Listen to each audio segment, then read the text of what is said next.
4.1 poem that is please listen. अभी ये poem जो है वेरी वेल प्रेजेंटेड है, जहां पर I will just giving you the review कि ये पूरे पोएम में क्या होने वाला है। यहाँ पर एक पोएट है जो एक चाइल्ड होगा, who wants कि उसके बातें सब सुने, he wants कि उसे लोग अंडरस्टैंड करें, उसका क्या इमोशन है, वो क्या चाहता है, वो क्या बोलना चाहता है, वो आपको सुनना है, राइट।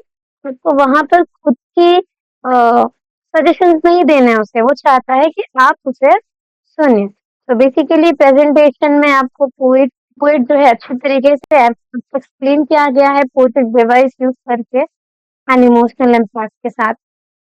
यहाँ पर जो ऑथर है उनका नाम मेंशन नहीं है, द पोएट इज अननोन। तो बेसिकली अगर पोएट अननोन होता है तो we call it as anonymous. This question mainly जो है वो पूछा जाता है एप्रिसिएशन ऑफ द पोएम में, राइट। आपको एप्रिसिएशन ऑफ पोएम में जब भी पूछा जाएगा कि what is the name of the poet, तो आपको एनोनिमस लिखना है, अननोन लिख के नहीं आना ना। तो इसका जो मेन कंटेस्ट होगा वहां पर हमने क्या बोला कि लिसनिंग, अंडरस्टैंडिंग मतलब किसी को सुनना, उसे समझना, और power of communication and empathy. Empathy मतलब क्या होता है, सहानुभूति, दैट इज किसी को सहारा देना। This is the main context जिसमें पोएट ने फोकस किया है। अभी यहाँ से आपको मैसेज क्या मिलता है, पूरे पोएम से आपको दो मैसेज मिलेंगे, that is called as empathy, जिसका मतलब होता है कि आप किसी को सहानुभूति दे रहे हो, you are understanding others perspective and experience. मतलब अगर कोई आपसे कुछ बोल रहा है तो you are understanding him, you are listening to that particular person, आप उसे सुन रहे हो, ठीक है, उसे समझ रहे हो। सुनना ही नहीं है, समझना भी है, हमें उसे एम्पैथी देना है। Second thing is active listening, जैसे कि हमने यहाँ पे डिस्कस किया, आपको सुनना है, उसे समझना है, जस्ट उसकी वर्ड्स को नहीं, बट वो क्या बोलना चाहता है, उसका इमोशंस क्या अटैच्ड है उसके वर्ड्स के साथ, वो आपको समझना। This all the things are figure of that we will discuss. Okay, यहाँ पे आपको पोएम पोएम जो है यहाँ पे पोएट आपको कनेक्ट करेगा, ठीक है, with yourself also, because ये पोएम जो है बेसिकली आपके एज के पीपल के लिए who are between 14 to 16, 14 to 16 age के जो बच्चे होते हैं उनकी क्या फीलिंग्स है, उनकी क्या वो सोचते हैं, उनको क्या क्वेश्चन आता है जब कोई एडल्ट उनसे बात करता है। तो बेसिकली यही चीजें आपको कनेक्ट करेगी। देन रिफ्लेक्शन, आपकी हैबिट्स क्या है, along with that you will be connecting yourself। यहाँ पर आप लिसनिंग स्किल और एम्पैथी को देख पाएंगे, correct. So now let's start with the poem.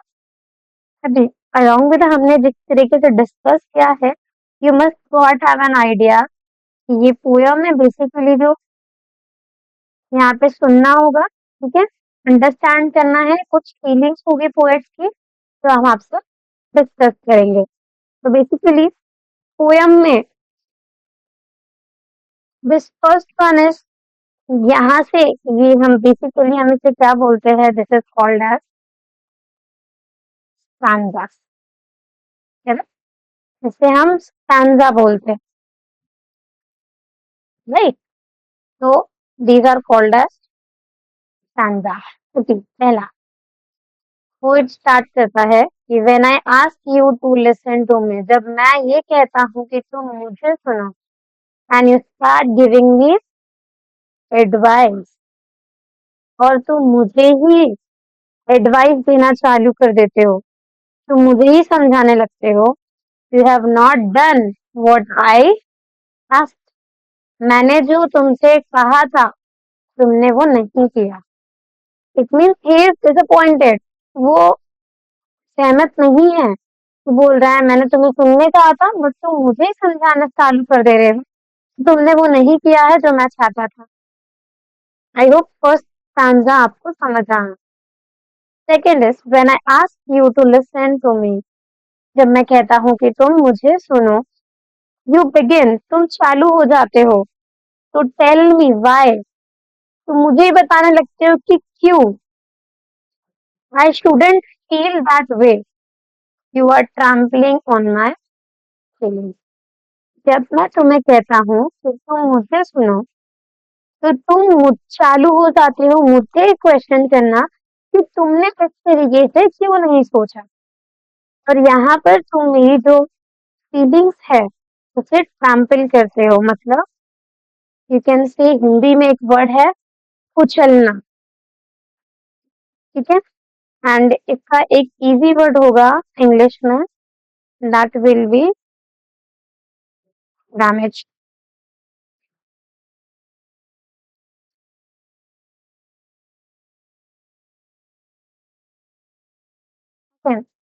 ये वर्ड जो है डैमेज होगा, trampling. Another word and Hindi में आप लिख सकते हो कुचलना। देखिए जैसे जैसे वी आर मूविंग फॉरवर्ड, आप जो भी हार्ड वर्ड्स आ रहे हैं ना, तो इसका जो मीनिंग है उसे साइड में मेंशन कर लो। When you will be revising it, when your exams will be there, तो आपको इजी होगा इसे रिवाइज और गो थ्रू करने में। Correct, you can connect all those things. Now third paragraph is when I ask you to listen to me, जब मैं कहता हूँ व्हेन आई आस्क यू कि तुम मुझे सुनो, and you feel you have to do something, मतलब वो बोल रहा है, पोएट बोल रहा है कि मैं जब कहता हूँ तुम मुझे सुनो, एंड तुम ये फील कर रहे हो, तुम ये सोच रहे हो कि तुम्हें मेरे लिए कुछ करना चाहिए कि मेरी जो प्रॉब्लम है वो सॉल्व हो जाए। You have failed me mean आज दैट में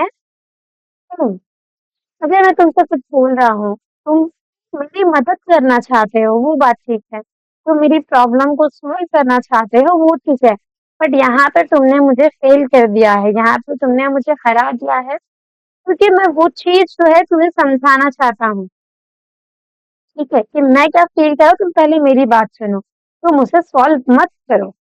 तो बेसिकली अगर हम एक ओवरव्यू देखेंगे, तो from first stanza to the third stanza, poet ने कहा है कि उसे कोई भी तरीके की, पोएट को कोई भी तरीके की एडवाइस नहीं चाहिए, उसकी फीलिंग्स को डैमेज मत करो। एंड थर्ड थिंग, उसकी प्रॉब्लम को सॉल्व नहीं करना है, यू जस्ट लिसन कि वो क्या हो रही है। I hope you have understood clear. Now he said listen, all I ask is you that you to listen, just आप क्या करो, सुनो। आई होप आपने यहाँ तक तो देखा होगा कोई भी तरीके की राइम स्कीम नहीं आई है, ठीक है। और अगर राइम स्कीम नहीं आई है, it is basically a conversation that is between the poet and the adult. Adult मतलब कोई बड़ा पर्सन है, who is an major person who is talking with the poet, correct, poet is a child।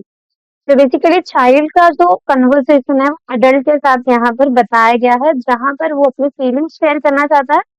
Adult is not willing बात, adult is giving him the right way. तो basically जो adult है वो चाहता है कि उसे वो राइट, देखिए जो चाइल्ड है वो यहाँ पर अपनी फीलिंग्स बता रहा है कि वो उसे समझे, rather than giving him any kind of advice or finding him any kind of solution। I hope you are clear till here। And basically rhyme scheme जो है यहाँ पर नहीं है, it is known as colloquial style। whenever कोई भी poem में अगर राइमिंग स्कीम नहीं फॉलो की गई है, so that poem is called as colloquial। और हमें कैसे, मुझे 3 पैराग्राफ में कैसे पता चला, whenever हम जब राइम स्कीम फॉलो करते हैं, फर्स्ट स्टैंजा में सेकंड स्टैंजा पहला 2 स्टैंजा रीड करोगे ना, तो you will be finding out the rhyme scheme, और वही राइम स्कीम पूरे पोएम में फॉलो होती है। Okay, got it. Now let's move forward. Now what he asked here, don't talk और डू, ना बोलो और ना ही कुछ करो। क्या करना है तुम्हें, जस्ट हियर मी, बस सुनो मुझे। Now he has give you an example also, see how clever is the poet. किसने बोला है? एडवाइस जो होती है, एडवाइस मतलब क्या होता है? सलाह। ओके। एडवाइस क्या है? चीप है। चीप मतलब with every available everywhere, right? मतलब उसकी कोई मूल नहीं है, बहुत चीप है। एडवाइस तो तुम्हें कैसे मिल जाएगा? दिस इज द चाइल्ड का पॉइंट ऑफ व्यू, जो आप भी सोचते रहोगे, आपके भी दिल में कभी ऐसा क्वेश्चन आया होगा। 20 cents will get you both Dear Abby and Billy Graham in the same newspaper. So Boyette is relating with this two person who are very well known person, Dear Abby and Billy Graham. ये बोल रहा है poet कि एक newspaper अगर आप bye करते हो ना 20 सेंट्स का, ठीक है, वहां पर भी आपको एबी और बिली ग्राहम का एडवाइस मिल जाएगा। इतना चीप एडवाइस है, तो आप मुझे एडवाइस मत दो, ठीक है? तो ही बेसिकली वांट्स टू से टू द एडल्ट्स कि आप सुनो बस, ठीक है? Now and I can do for my self, मैं कर सकता हूँ खुद के लिए। And I am not helpless, मैं लाचार नहीं हूँ। मैं भी डिस्करेज एंड फॉल्टरिंग, में भी कहीं पर मेरी मिस्टेक होगी, या फिर मैं कहीं पर डिस्करेज हुआ होऊंगा। Discourage you can say very unsuccessful, या फिर डिस्करेज मतलब हो जाएगा डिसहार्टन, मतलब कहीं पर वो डाउन फील किया होगा उसने। हम बोलते हैं डाउन फील किया है, तो what you can right is disheartened.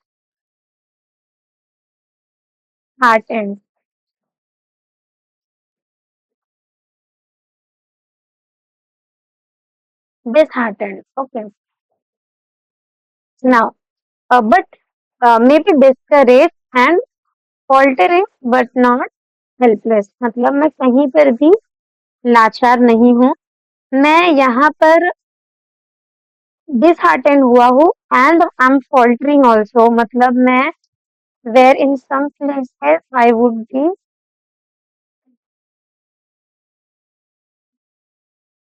weak, but I'm not helpless. Okay. Basically, I am somewhere I can do something for myself. I am not a helpless person. मैं लाचार नहीं हूँ। आई एम मे बी मैं कहीं places पर डिसहार्ट हो गया हूँ। I am very helpless and also मैं लाचार हुआ हूँ, but I am weak, maybe on some places मैं कमजोर हुआ हूँ, बट मैं हेल्पलेस नहीं हूँ। When you do something for me that I can and need to do for myself, you contribute to my fear and inadequacy. जब when you do something for me, जब तुम कुछ मेरे लिए करना चाहते हो जो मैं कर सकता हूँ, and I need to do more for myself, तो मैं कर सकता हूँ। नीड मतलब ही वो कर सकता है, ठीक है? एंड आई आई कैन और नीड में क्या हो जाएगा? आई कैन मतलब वो चाहता है, वो कैन मतलब चाहता है, और नीड मतलब ही he is giving the obligation कि वो कर सकता है, ठीक है? तो वो चाहता है कि वो हम कर भी सकता है, बट यहाँ पर अगर तुम उसके लिए वो चीज करके दे रहे हो, तो यहाँ पर आप उसके जो डर है, फियर है, उससे उसमें आप कंट्रीब्यूशन कर रहे हो along with that in the inadequacy. मतलब उसके अंदर जो टैलेंट है वो तुम बाहर नहीं आने दे रहे, तो that is inadequacy you are feeling him low. Okay. Now तो इनएडिक्वेसी का you can write alternative word is something. आप इनएडिक्वेसी का मतलब लिख सकते हो आत्मविश्वास। आत्मविश्वास का another English word would B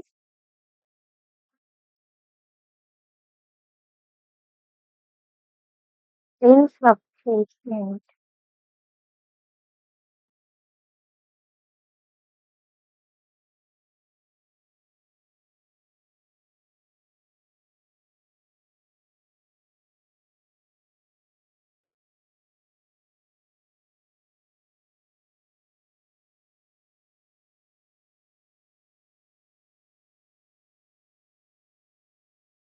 Okay. But when you accept as a simple fact, जब तुम कोई चीज एक्सेप्ट करते हो, यू आर एक्नॉलेजिंग समथिंग, बस जैसे सिंपल हूँ मैं, उसी तरीके से अगर आप मुझे एक्सेप्ट करते हो, that I feel what I feel, जो मैं चाहता हूँ वही तुम कर रहे हो, नो मैटर हाउ इरैशनल, चाहे वो कितना भी गलत हो। ठीक है।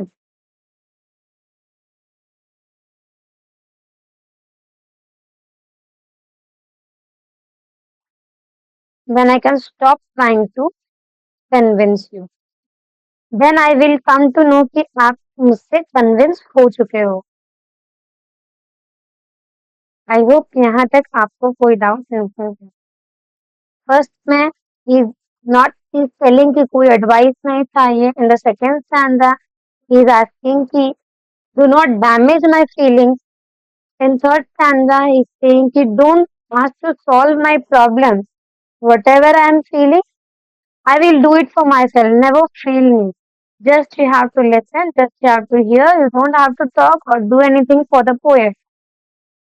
Advice, now he is giving you an example where he is saying advice is very cheap, which is available at everywhere. So whatever he is asking for, you just have to do that. He just wants to understand. You just understand him. You just listen him. Now, here, whatever he can do for himself, he is. He may be disheartened. He may be weak, but he is not helpless. So when you do something, मतलब अगर आप उसके लिए कुछ करना चाहते हो, उसके लिए कर सकता है. Don't contribute to his fear. Simple fact, खुद अच्छा कर रहा है, अच्छा कर रहा है, गलत कर रहा है, एक्सेप्ट हिम. ओके. तो बेसिकली यहाँ तक ये चीजें मेंशन की गई. तो that and get about this business of understanding what's behind this irrational feeling. You just understand की जो इरैशनल फीलिंग है, ये इसके पीछे क्या वजह है. You understand child's feeling. And one that's clear, जब ये चीज आपको क्लियर हो जाती है, the answers are obvious. Obvious मतलब कंफर्म है कि उसे क्या नहीं चाहिए. You don't want advice, right? Irrational feeling जो है, it makes sense when we understand what's behind it. Hmm. यहाँ पर जो भी irrational feeling है, ठीक है, irrational feelings जो होगी पोएट्री, वो सेंस मेक करेगी जब आप उसके पीछे की वजह जानोगे. ठीक है. पोएट को इरैशनल फीलिंग जो वो बार बार यहाँ पर इसने one time, second time and three times ने जो मेंशन की है, तो इरैशनल जो कोई भी फीलिंग्स है जहाँ पर एक क्लैरिटी नहीं हो, मे बी. ठीक है.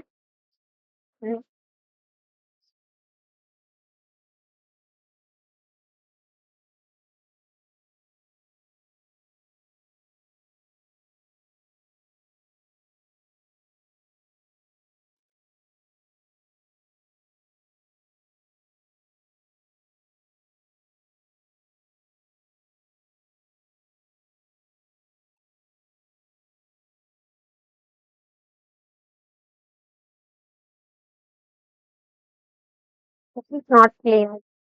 ओके. तो इरैशनल फीलिंग जो वहाँ पे कोई क्लैरिटी नहीं है, कुछ चीजें गलत हो सकती है, कुछ चीजें सही है, इरैशनल फीलिंग जो आ रही है उसके पीछे की वजह आप जानो. Perhaps that's why prayer works. Now again he is giving you an example. For example था न्यूज़पेपर का, एडवाइस का. यहाँ ये एग्जाम्पल दे रहे हैं prayer. Perhaps that's why prayer works sometimes for some people because God is mute and he doesn't give advice or try to fix things. He's saying simply कि God जो है वो म्यूट है, वो चुप है. आप जब भी कोई चीजें उनसे प्रे करते, कोई चीजें मांगते हो, तो he is very mute. He doesn't gives you advice, वो तुम्हें सलाह नहीं देने जाते, वो थिंग्स सही नहीं करते, वो जस्ट चुपचाप तुम्हारा प्रेयर है उसे सुनते हैं और उसे कंप्लीट कर देते हैं। तो ये just giving you to relate something, तो वो आपको समझा रहा है पूरे। तो यहाँ पे देखेंगे आप, आगे कंटिन्यू है, God just listen and let's you work it out for yourself. जो तुम्हारे लिए सही है वो गॉड सुनते हैं और वो तुम्हारे लिए कर देते हैं। तो तुम्हें भी क्या करना है, सुनना है, ठीक है, you have to listen and hear me, right. Now अगर if you want to talk, अगर तुम्हें बात करनी है, 1 मिनट रुक जाइए आपका टर्न आने के लिए, and I will listen to you. Last में he is saying a very good line, जहाँ पे पोएट एंड करता है कि पहले तुम मुझे सुन लो, मैं जो भी बोलना चाहता हूँ you just listen me, at last जब मेरे एंड से मेरी सारी फीलिंग, मेरी सारी क्वेश्चंस खत्म हो जाएंगे, then I will give you your turn, then you will say what is in your mind और हार्ट। तो मैं चुपचाप तुम्हारी बात को सुनूंगा। So this is how this poem is given. This is a very nice and very easy poem, correct? Where जहाँ पर यहाँ पे पूरे पोयम में जस्ट तुमको सुनने के लिए कहा गया, you just have to understand your, यहाँ पे तुम्हें एम्पैथी देनी है, right, whatever you have discussed earlier. तो बेसिकली यही है, यहाँ पे आप देख सकते हो ऑथर जो है वो अननोन है, राइट। तो यहाँ पर ये पोयम जो है वो एंड होता है अभी। बेसिकली जो ये इंग्लिश वर्कशॉप होगा, अलोंग विद दैट आपका जो एप्रिसिएशन ऑफ पोयम का पार्ट है, that you will be getting via Telegram channel. Along with that, also we have made an WhatsApp channel where we'll be uploading all the answers. Along with that, I'm also attaching the description box the WhatsApp number, where if you have any kind of queries regarding this topic or maybe some other topic, right, you can ask me. So I will help to make a video of that also to guide you properly. Okay, whichever subject and whatever topic if you are feeling like if grammar also included, you feel like it, like I must teach you, you just add in the comment section, and I'm also attaching the WhatsApp number where you can just connect me on WhatsApp and ask your queries. Whatever I have teach you, if you have any kind of doubts, you just have to consult me directly. Right? Thank you so much. Have a great day ahead.